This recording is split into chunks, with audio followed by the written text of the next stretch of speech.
Imagine a TV viajando no tempo para mostrar o passado em todo momento.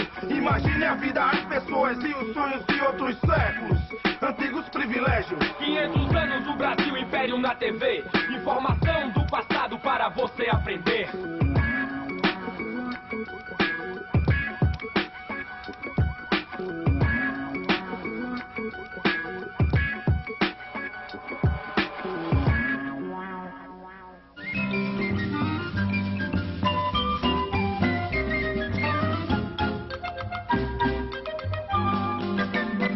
Com a vinda da corte para o Brasil no início do século XIX, o território brasileiro se abre para o mundo e passa a despertar um grande interesse nos cientistas europeus.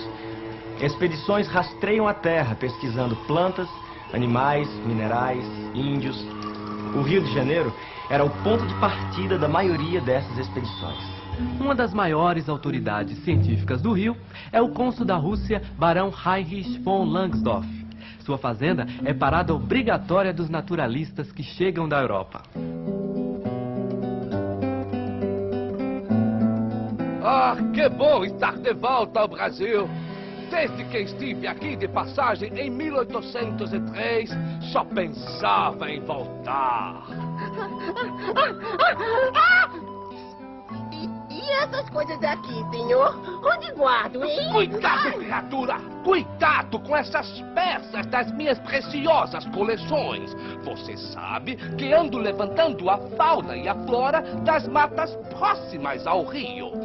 Fora as expedições de outros naturalistas que ele apoia. O senhor gasta muito dinheiro. Realmente o custo é muito elevado. É preciso contratar tropeiros, guias e comprar muitas provisões. Além disso, poucos têm coragem para se aventurar interior adentro. Cuidado, cuidado! O que houve? Uma cobra! Quando encontrarem qualquer animal, não matem. Precisamos capturar o máximo de espécies. O príncipe Maximiliano renunciou a uma brilhante carreira militar para dedicar-se aos estudos científicos, escolhendo o Brasil para suas pesquisas e explorações. A expedição está agora na região de Belmonte, onde o príncipe manteve contato com os índios botocudos. Príncipe Maximiliano, qual a sua avaliação da expedição até agora? Embora nosso principal objetivo seja o estudo das aves e dos mamíferos, são as populações nativas que realmente nos têm fascinado. Seu modo de vida e características étnicas representam um vasto campo para estudo e documentação. Quais os próximos passos da expedição? Nosso plano é atingir os limites da Bahia com Minas Gerais e depois seguir até Pernambuco. Obrigada, príncipe Maximiliano. E boa sorte na sua aventura. Chegou ao Rio a missão artística francesa. Eles vieram a convite de Dom João VI para a Escola Real de Ciências, Artes e Ofícios. Um dos principais artistas da missão é o pintor Jean-Baptiste Debré. Para mim é um grande privilégio poder admirar a magnífica beleza do Brasil e, ao mesmo tempo, propagar os conhecimentos das belas artes entre um povo ainda em formação. Enquanto Debré desenvolvia sua vasta obra sobre o Brasil, chegava ao fim a expedição do príncipe Maximiliano, depois de 3 anos de caminhada.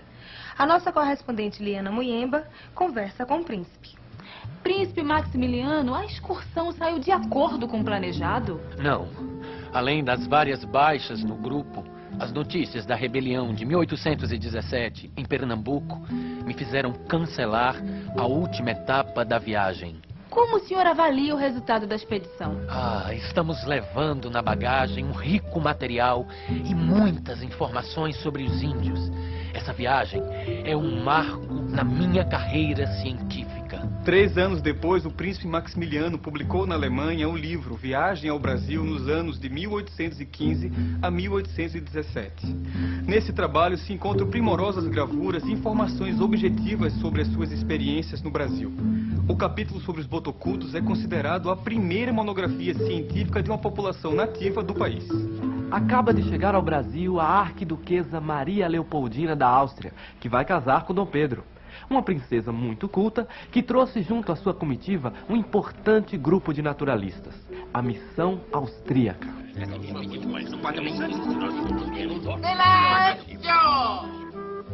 Vamos falar um de cada vez. Márcio, com a palavra. Eu acho que uma viagem feita em pequenos grupos é muito mais proveitosa do que se formos todos nós juntos. Estou de acordo. Se alguém tem opinião diferente, que se manifeste. Fica decidido, então, que cada qual seguirá o rumo de sua preferência e escolherá os companheiros que achar melhor. A dupla Márcios e Spix se destacou dentro da missão austríaca. Eles fizeram uma longa viagem percorrendo aproximadamente 10.000 quilômetros em 3 anos de expedição. Saíram do Rio em dezembro de 1817, passaram por São Paulo e Minas Gerais e seguiram para o norte. Atravessaram o Rio São Francisco e partiram para o litoral, cruzando a província baiana e os sertões de Pernambuco, Piauí e Maranhão. Apesar de todas as dificuldades e de estarmos doentes, conseguimos chegar a São Luís. Desistir? Nunca! Assim que nos recuperarmos, vamos seguir viagem. Nossa meta agora é a Amazônia. De Belém, Spix segue pelo rio Solimões até a fronteira com o Peru. Eu vou subir o rio Japurá até os limites com o Equador. Depois, regressaremos a Manaus para juntos fazermos uma visita aos índios Maués, no Baixo Madeira. Só então, iremos descer o rio Amazonas, de volta para Belém. E aqui termina a nossa grande aventura. Uma viagem que mudou o rumo das nossas vidas.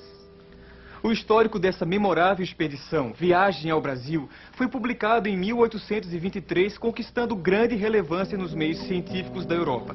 Spix e Márcios identificaram e catalogaram milhares de espécies até então desconhecidas. Vocês lembram do Barão Langsdorff? Pois bem, ele que sempre apoiou os viajantes, agora se prepara para realizar a sua própria expedição científica. Amigos, com o Tsar Nicolau I a financiar nossa campanha, vamos realizar finalmente nossa grande expedição. É um prazer trabalhar com o senhor, com o grande astrônomo Rubsov e com você, meu jovem e talentoso Rugenda.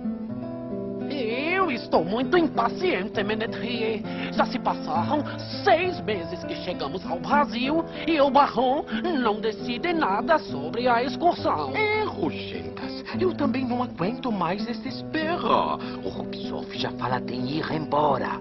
Eu vou falar com o Barão. Com licença, Barão. Bom dia, Ménétrier. Você parece preocupado. E não é para menos, Barão. Ainda na Europa, o senhor nos prometeu que a expedição estaria pronta para partir logo que chegássemos ao Brasil. E até agora nem sequer uma previsão.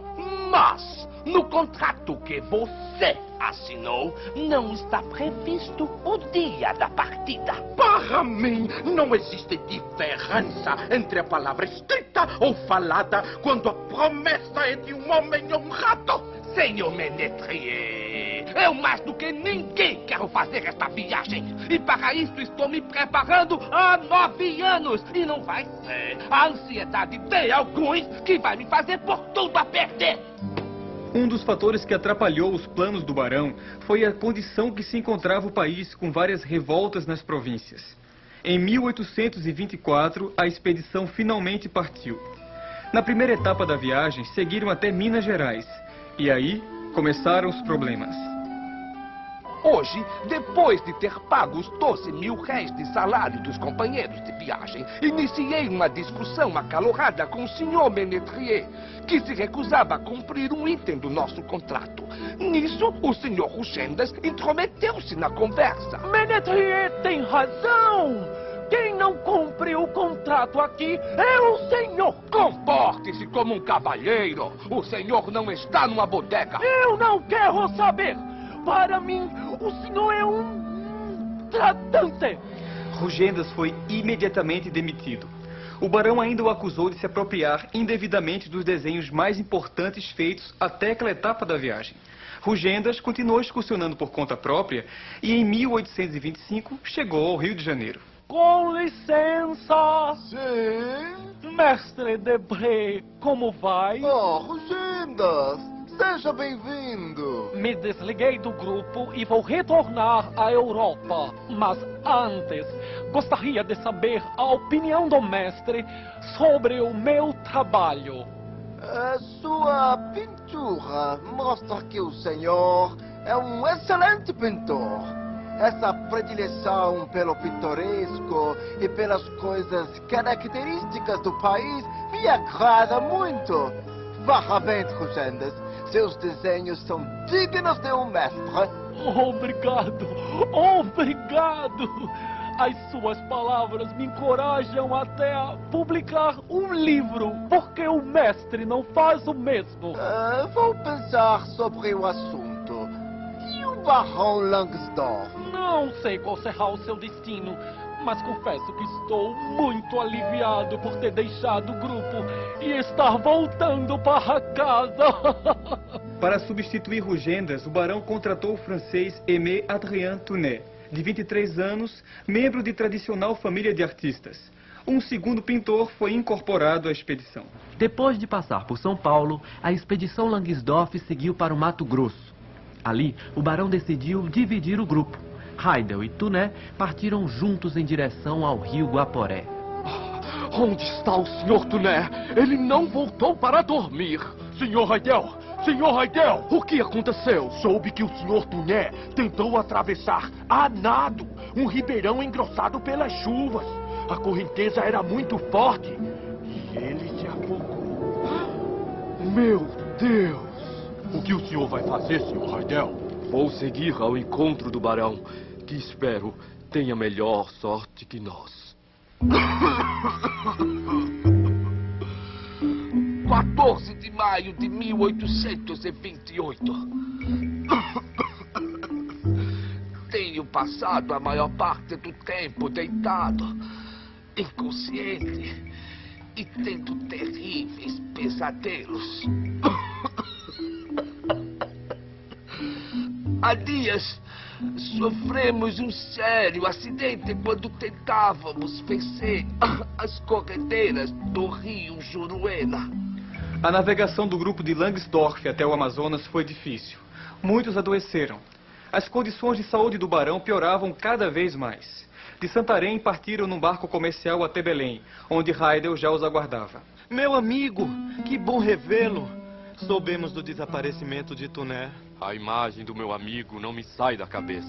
Por mais que se diga, é impossível explicar as emoções e sofrimentos que passamos nesses anos. Onde está o barão? Ele já está no navio que vai nos levar ao rio.